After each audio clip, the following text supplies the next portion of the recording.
প্ৰগ্ৰামত উপস্থিত হৈ মই খুব ভাল পাইছোঁ।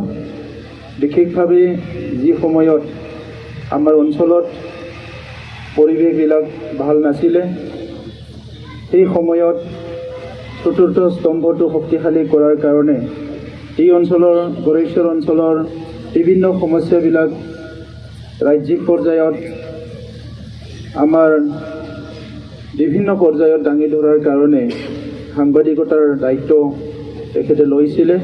আৰু সেই সময়ত আমাৰ বড়ো জনগোষ্ঠীত ভাতৃঘাতী সংঘৰ্ষ বিভিন্ন সমস্যাবিলাক চলি আছিলে আৰু বহুত এটা পজিটিভ চিন্তা লৈ সমাজ পৰিৱৰ্তনৰ এটা উদ্দেশ্য লৈ দীপক স্বৰ্গীয়াৰী ডাঙৰীয়াই সাংবাদিকতাৰ এই কামটো, এই বিষয়টো নিজৰ হাতত দাঙি ধৰিছিলে।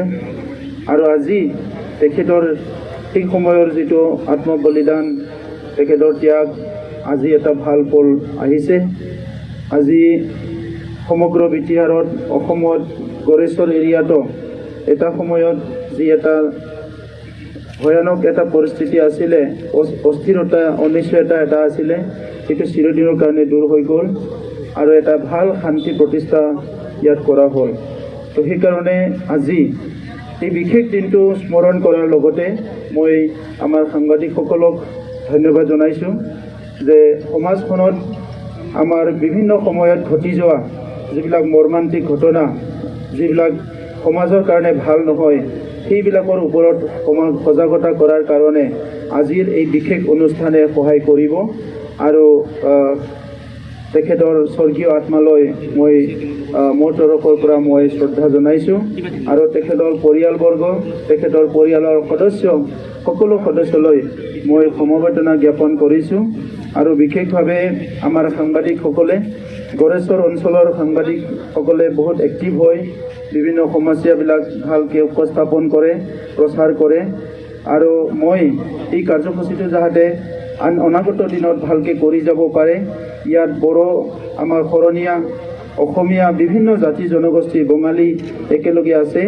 এই সকলো জাতি জনগোষ্ঠীক লৈ সমন্বয় কৰাৰ লগতে গড়েশ্বৰ অঞ্চলক আগুৱাই নিয়াত সদায় যাতে তেখেতসকলে সাংবাদিকতা বা সাংবাদিকৰ বিভিন্ন কাৰ্যসূচীৰ দ্বাৰা কাম কৰি যাব পাৰে। ইয়াৰ কাৰণে বিটিআৰ চৰকাৰে শেহতীয়াভাৱে আমি প্ৰত্যেকটো চাব ডিভিজনত এটা মডেল আমাৰ প্ৰেছ ক্লাব মডেল এটা অফিচ দিয়াৰ কাৰণে ঠিক কৰা হৈছিলে।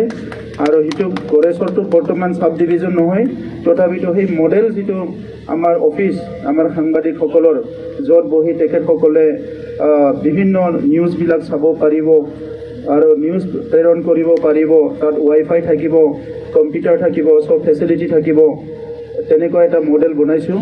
আৰু এইটো গড়েশ্বৰতো এটা নিৰ্মাণ কৰাৰ কাৰণে মই ঘোষণা কৰিছোঁ।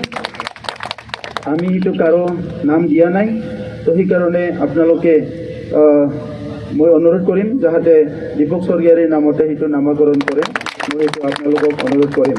মই এইখিনিতে সকলোলৈ ধন্যবাদ দি মোৰ